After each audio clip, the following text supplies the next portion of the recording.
7 regrets. Every Australian retiree, when asked what they'd do differently, gives roughly the same 7 answers. Some cost them 20 grand, one costs 300,000, and there's an 8th that almost none of them will admit to the one that makes the other 7 possible. I'm ranking them smallest to biggest, so stay for number 1. Every study puts the same regret at the top. And the 8th, the one at the end, is what changes everything.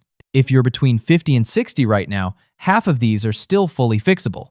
Past 60, 3 of them. Let's count down. According to Colonial First State's Rethinking Retirement 2026 report, a survey of 2,000 Australians, the average Aussie now believes they need over $1 million to retire comfortably. That figure jumped by 183,000 in a single year. Meanwhile, ASFA's official benchmark is 630,000 for a single, 730,000 for a couple. So most Australians are aiming for a target well above the one they actually need and still worrying they'll fall short. 54% of Aussies over 50 worry they won't have enough. 37% fear outliving their super entirely. Only half of Australians over 18 have ever consulted any source of information about retirement. Half. Meanwhile, the number of licensed financial advisors has dropped 40% in the last decade, and the median advice fee is now nearly $5,000. The country is walking into retirement with less guidance than at any point in a generation, which is exactly why the same 7 regrets keep repeating in the same order year after year. Here's the pattern. Every retiree who told a survey what they'd change had 5 to 15 years to make each fix, but by the time they realized, the window had closed. That's what makes these regrets, not mistakes. They were all avoidable 10 years earlier, and none of them could be fixed at 70. Watch for that pattern as we count down. The moment the window shut on each one. Regret number 7, not consolidating their super funds. David, 68, retired from a career that involved 4 different employers, and until his last year of work, he still had 4 separate super accounts open, each with its own admin fee, its own insurance premium, its own investment charge. Around $800 a year per fund, times 4, times 20 years. That's over 60 grand quietly vanished. 20 minutes on the ATO's Your Super tool would have consolidated them. He didn't know the tool existed until his son mentioned it. By then, the 60 grand was gone. Regret number 6, not maximizing the concessional contribution cap in their high-earning years.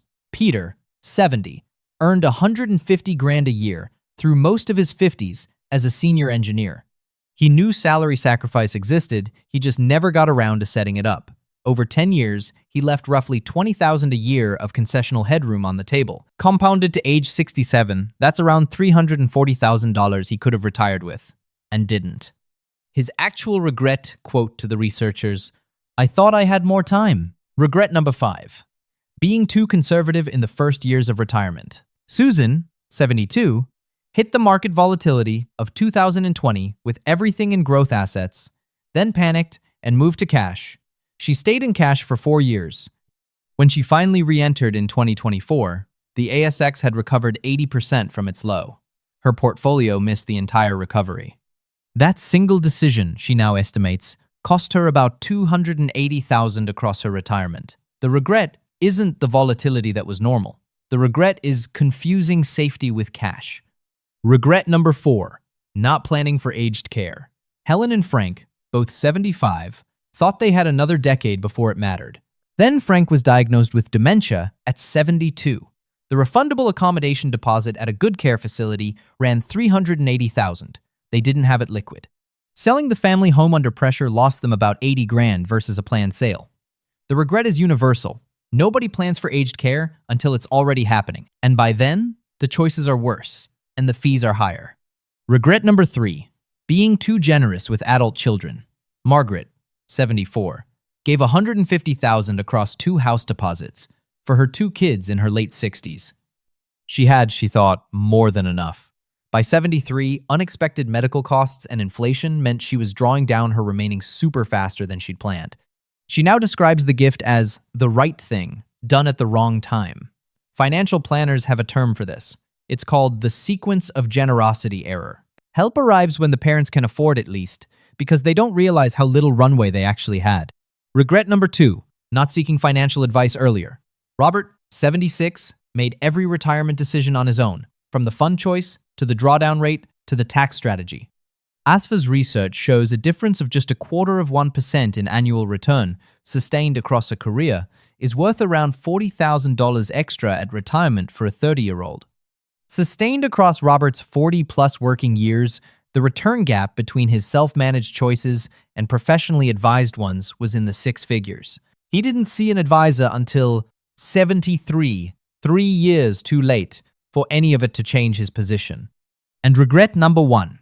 Every survey, every focus group, every retirement study, Australian, American, European, puts the same answer at the top.